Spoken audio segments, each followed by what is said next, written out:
حضرت عبداللہ بن زید نے ساری زندگی شادی نہیں کی، جوانی گزر گئی، بڑھاپا آ گیا۔ ایک دن بیٹھے حدیث کی کتاب پڑھ رہے تھے تو اس میں پڑھا کہ حضور نے فرمایا کہ جنت میں کوئی بھی اکیلا داخل نہیں ہوگا بلکہ اپنی بیوی کے ساتھ داخل ہوگا، اور جس نے کسی وجہ سے دنیا میں نکاح نہیں کیا تو اس کا نکاح دنیا ہی کی کسی کنواری لڑکی کے ساتھ کر دیا جائے گا، اور پھر وہ دونوں میاں بیوی بن کر جنت میں داخل ہوں گے۔ جب یہ حدیث پڑھی تو دل میں خیال آیا کہ دنیا میں تو میں نے نکاح ہی نہیں کیا، لیکن جنت میں میرا نکاح کر دیا جائے گا، تو پھر آخر وہ میری بیوی کون ہوگی؟ حضرت عبداللہ نے اسی رات اللہ سے دعا مانگی کہ اللہ مجھے خواب میں میری جنت کی بیوی دکھا دیجئے۔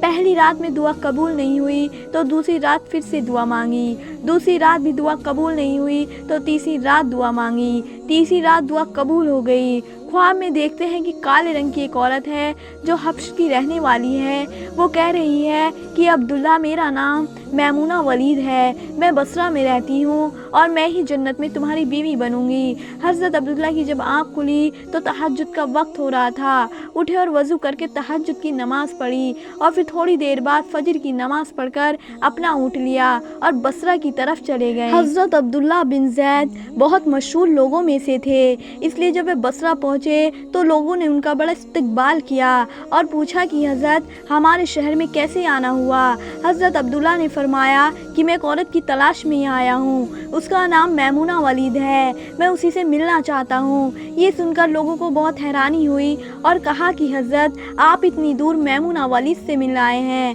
فرمایا ہاں، کیا میں اس سے نہیں مل سکتا؟ لوگوں نے کہا نہیں حضرت، ایسی بات نہیں ہے، بلکہ وہ تو ایک پاگل سی عورت ہے، لوگ اسے پتھر مارتے ہیں۔ حضرت عبداللہ نے پوچھا کہ پتھر کیوں مارتے ہیں؟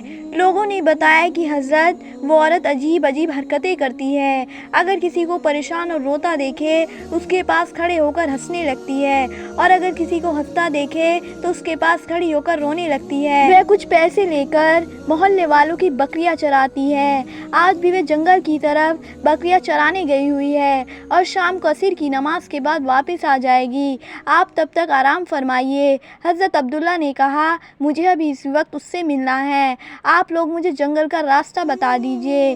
لوگوں نے کہا حضرت آپ جنگل کی طرف نہ جائیں کیونکہ وہ بہت خطرناک جنگل ہے، وہاں شیر چیتا رہتے ہیں، لیکن حضرت عبداللہ نے کہا کہ تم لوگ صرف مجھے راستہ بتا دو، مجھے ابھی ہی میمونہ سے ملنا ہے۔ راستہ معلوم کر کے حضرت عبداللہ جنگل کی طرف چل دیے۔ حضرت عبداللہ فرماتے ہیں کہ حقیقت میں یہ جنگل بہت خوفناک تھا، قدم قدم پر خونخوار جانور ملتے تھے، میں تو حیران تھا کہ اس عورت کی بکریوں کو ان جانوروں نے ابھی تک کھایا کیوں نہیں۔ اس جنگل میں اتنے بہت سے خونخوار جانور ہیں کہ اگر وہ سب مل کر ایک ساتھ اس عورت کی بکریوں پر حملہ کر دیں تو وہ بیچاری اکیلی عورت اس گھنے جنگل میں کیا کر پائے گی۔ حضرت عبداللہ فرماتے ہیں کہ جب میں اس جگہ پر پہنچا جہاں میمونہ ولید موجود تھی تو اس جگہ کا منظر دیکھ کر اور زیادہ حیران رہ گیا، کیونکہ میمونہ کی بکریوں کو کوئی اور چرا رہا تھا۔ میمونہ خود بکریاں نہیں چرا رہی تھی بلکہ وہ تو اس خوفناک جنگل میں مسلسل بچھا کر نماز پڑھ رہی تھی۔ میں منظر دیکھ کر حیران رہ گیا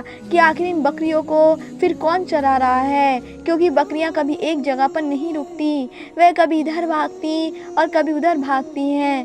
حضرت عبداللہ فرماتے ہیں کہ میں نے دیکھا کہ حضرت میمونہ تو نماز پڑھ رہی ہے اور وہاں موجود کچھ شیر چیتا ان کی بکریوں کو چرا رہے ہیں اور ان کی بکریوں کو ادھر ادھر بھاگنے نہیں دیتے ہیں۔ یہ منظر دیکھ کر میں تو حیران رہ گیا کہ آخر شیر چیتا اور بکریوں میں دوستی کیسے ہو گئی۔ شیر چیتا تو بکریوں کو دیکھتے ہی چیر فار کر کر کھا جاتے ہیں، لیکن آج یہاں کا منظر تو بالکل الگ تھا۔ اتنی دیر میں حضرت میمونہ نے نماز سے سلام پھیرا اور میری طرف دیکھتے ہوئے کہا اے عبداللہ، ہمارا وعدہ تو جنت میں ملنے کا تھا، تم یہاں دنیا میں مجھ سے کیسے ملنے آ گئے؟ حضرت عبداللہ فرماتے ہیں یہ سن کر مجھے اور زیادہ تعجب ہوا کہ میمونہ کے ساتھ میری یہ پہلی ملاقات تھی، تو آخر اسے میرا نام کیسے معلوم ہو گیا؟ میں نے حضرت میمونہ سے پوچھا کہ آخر تمہیں میرا نام کیسے معلوم ہوا؟ تو انہوں نے فرمایا کہ اے عبداللہ،